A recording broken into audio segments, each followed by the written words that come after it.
Gálatas, capítulo 2.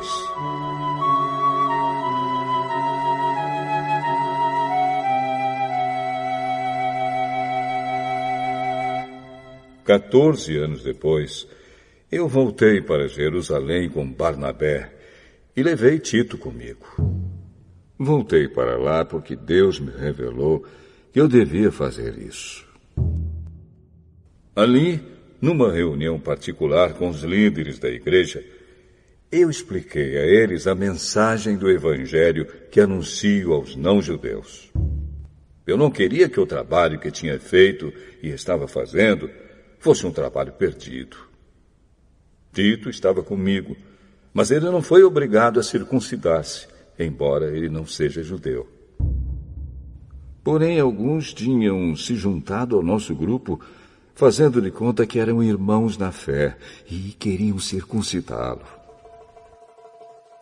Eram homens que tinham entrado para o grupo como espiões, a fim de observar a liberdade que temos por estarmos unidos com Cristo Jesus e para nos tornar escravos de novo. Mas em nenhum momento nós cedemos, pois queríamos que vocês tivessem o verdadeiro Evangelho. E aqueles que pareciam ser os líderes da igreja, digo isso porque para mim não importa o que eles eram, pois Deus não julga pela aparência. Aqueles líderes, repito, não me deram nenhuma ideia nova. Pelo contrário, eles viram que Deus me tinha dado a responsabilidade de anunciar o Evangelho aos não-judeus, assim como tinha dado a Pedro a responsabilidade de anunciá-lo aos judeus. Pois pelo poder de Deus fui feito apóstolo para anunciar o Evangelho aos não-judeus, assim como Pedro foi feito apóstolo para anunciar o Evangelho aos judeus. Por isso, Tiago, Pedro e João, que eram considerados os líderes da igreja, reconheceram que Deus me tinha dado essa tarefa especial. E, como sinal de que éramos todos companheiros, eles deram a mim e a Barnabé um aperto de mãos.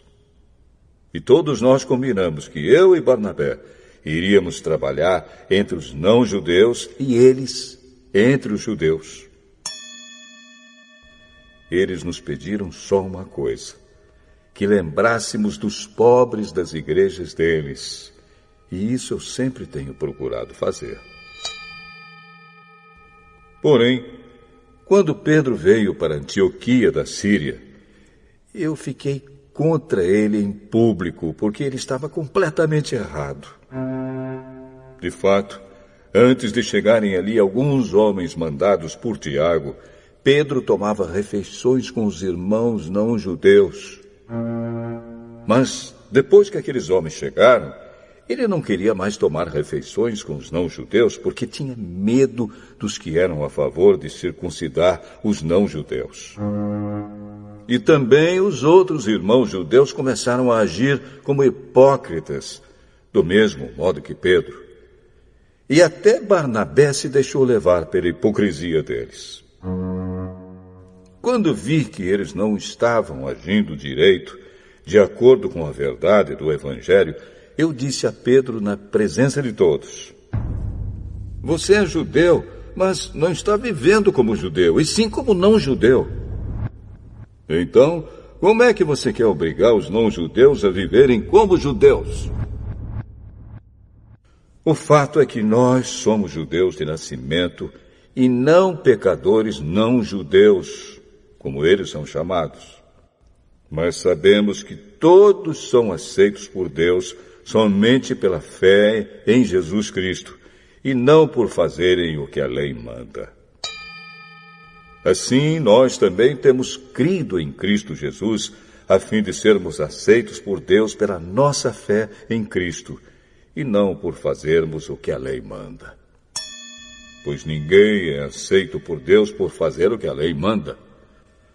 Ao procurarmos ser aceitos por Deus por estarmos unidos com Cristo, fica claro que somos pecadores como os não-judeus.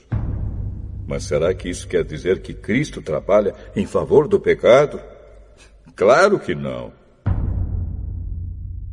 Se eu, depois de ter destruído a lei, começar a construí-la de novo como meio de ser aceito por Deus, aí sim fica claro que eu havia quebrado a lei. Pois, quanto à lei, estou morto. Morto pela própria lei, a fim de viver para Deus. Eu fui morto com Cristo na cruz.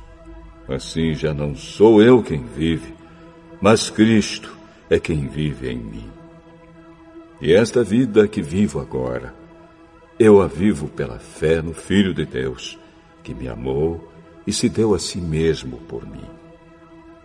Eu me recuso a rejeitar a graça de Deus, pois se é por meio da lei que as pessoas são aceitas por Deus, então a morte de Cristo não adiantou nada.